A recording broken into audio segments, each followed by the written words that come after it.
The title of this video is Solving the 3-Star Puzzle, How to 100% Max Town Hall 9 Bases. So chances are if you're watching this video, you're interested in learning how to 3-star those anti-3 or the max Town Hall 9 bases that you keep seeing in wars. And the answer to this is actually in the title. It's by puzzle piecing a base. So what is puzzle piecing?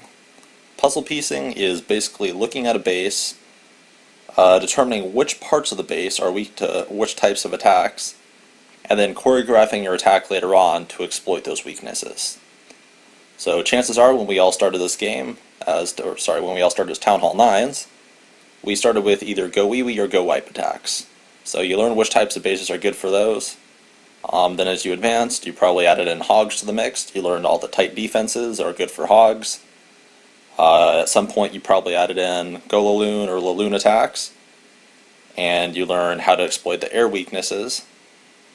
And a lot of people are really good at looking at a base and determining which of those main types of attacks it's good for. But the best of the best bases aren't going to be 3-starred by just one of those attacks. And that's where puzzle piecing is going to come in. So the first start I always do when I puzzle piece a base is to scout for air weaknesses. So looking at this base we have here, you see that both these air sweepers are phased in towards each other. If we did a straight Laloon attack, that would be kind of tough because as your stuff tries to move through the middle of the base, no matter which direction you come from, it's going to be knocked back by the air sweepers. But what you do see is that on the outside of these bases, a lot of these defenses are exposed. So that's something we're going to try and capitalize on later. The next step in scouting for air weaknesses is air defense coverage. So you see down here, this air defense covers most of the defenses. This one covers everything on this bottom corner. Everything covered here, but it is towards the outside of the base. Again, this one covers quite a few, but it's pretty exposed. But the one thing we will notice is that neither of these two northern air defenses cover this archer tower, this wizard tower, or this other archer tower. So that means that they're completely exposed to balloons if we choose to exploit that later on. The next thing I always look at is possible double giant bomb spots. So we'll notice by this air defense and the king, it's possible for there to be double giant bombs there. By these next three defenses, it's possible, it's actually more likely that double giant bombs are there, because usually people place them by actual defenses. And the third and final spot is between the mortar and this other crossbow. Something that's just good basis of judging where double giant bombs are is people almost always put them opposite each other. So since there's only 3 spots, but this spot here is pretty likely, this spot here is almost for sure, it's a pretty good bet that they're going to be somewhere in this section and definitely right here. Scouting for possible single giant bomb spots, possibly here, possible on the southwest side, and possible on the northwest side, kind of by the cannon. But most bases at this level focus on having 2 double giant bomb spots, so that's what we're going to really assume here. The next thing we're going to scout for is possible spots where hogs could be strong. So we're just going to go ahead and start on the left hand side of this base. We'll go around clockwise. So looking on the left hand side, we see that there's actually a pretty good group of buildings. It's actually 6 different defenses that can all be taken out by hogs without the hogs having to go over any possible trap spots. Going around to the north, we see those same defenses that we determined for balloons. They're also pretty good for hogs, so we have that option later on. Looking on the right hand side of this base, there is a possible spot for some spring traps here, so we probably don't want to start a hog attack there, but it's not very bad if hogs have to go over there at some point. But then the south side of this base, the southeast side, is absolutely perfect for hogs.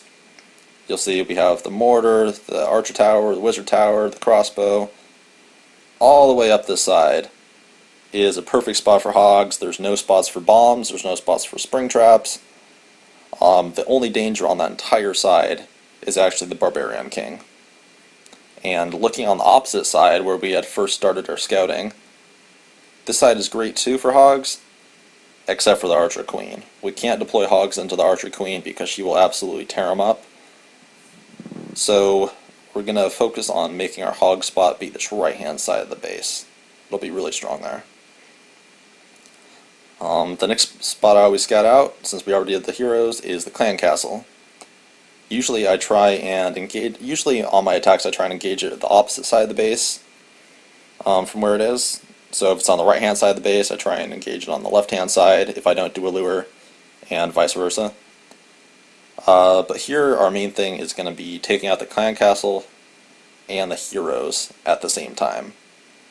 So we see that there's a possible spot somewhere around the sweeper where we can get the queen, we can get the clan castle, and the king, since he always walks over walls to engage your troops, he'll actually come over and meet us here. So you don't have to worry too much about him. The next step, how are we going to get there? Well, we know we want to do hogs on this bottom right, so what if we did the go wee wee from the left hand side? This archer tower's range cuts off right around the barracks, so we can drop wizards here, and they'll be safe. Scout the other archer tower. You see that this army camp and this elixir collector are both safe, so that's where we could set the edges of our funnel on that side. And the final step, how are you going to protect them? Golems is the obvious answer. If we drop a golem on this cannon, it's going to distract these defenses. You can also get that mortar if we place it right.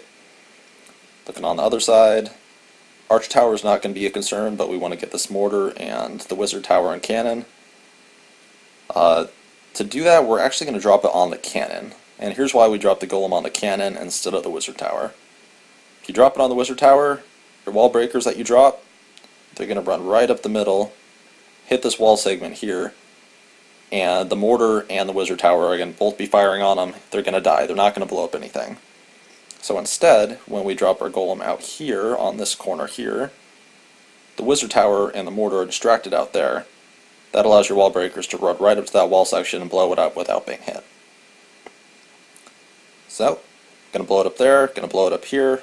There's no splash damage really to worry about except for the mortar. If we time it right, it could work. Otherwise, we can just drop them a little off to the side and we'll be safe. As far as getting to the middle, usually I avoid using wall breakers super deep, but if we use a jump spell right here and go over the sweeper, it can access the town hall. We'll get the queen, we'll get the king to walk over, and we'll also get into this whole new compartment. So we'll use a jump spell there, and we're going to off-center it to the left a little bit because we're worried about the double giant bomb to the right, and we don't want our wizards to jump directly on top of it. As your troops are progressing, you'll see that the flow of them, since we're taking out these defenses first and jumping over here, your troops are pretty much going to go to the right-hand side. That means that this archer tower and cannon are going to start picking stuff up if we don't handle them. So, since we already determined hogs are good for this section, let's use some hogs. Just 5 or 6 is plenty for it, since these defenses will be distracted on the go wee wee. This other section, we just wanted the king to be distracted. So as soon as we think the king's going to be busy and these defenses are distracted on the go wee wee, we can start our hogs along here. Depending on how much damage they take, we might be able to get all the way up to the wizard tower without using a heal spell, which would be fantastic. The last little section of this, the balloons, or this last row of defenses here, we determined it's good for balloons, but we don't want to drop them so early that the air defenses are still up to kill them. So basically time it so that this air defense and this air defense are close to being down when you drop the balloons. Because they're safe here, they're safe here, they're safe here, but as soon as they go for this mortar or this cannon, they're going to be targeted. So you just want to make sure that by the time they go for those, the air defenses are down. So let's go ahead and watch the attack, see how all our puzzle piecing went. Very first part, like we all know, getting the golems down. All the defenses are distracted. Notice how we do our wizards from the outside in. That's basically a funnel setting 101. You want to cut off the edges. That'll keep everything from going around the sides, and it'll make it go up the middle instead, which is into the base. It's good. The wall breakers work perfectly, destroy the sections that we wanted. As the clan castle comes out, we get the jump down early Don't wait too long on jumps. I've seen too many people ruin an attack by doing that. And we'll drop a rage just to get through everything. Since we can kill so much at the same time, it makes sense to use the rage. The king's distracted. The defenses are distracted, so we get our hogs down. The skill is actually pretty pointless. There wasn't really much need, but hey, I'm a 9.5, so I have an extra spell. I can waste it. It's fun. So we get the hogs down. You'll notice on the other side, I dropped my hogs on those defenses, so 5 hogs was plenty to take out those 3. And the air defense is going down. The other one will be targeted soon, so we get our balloons going.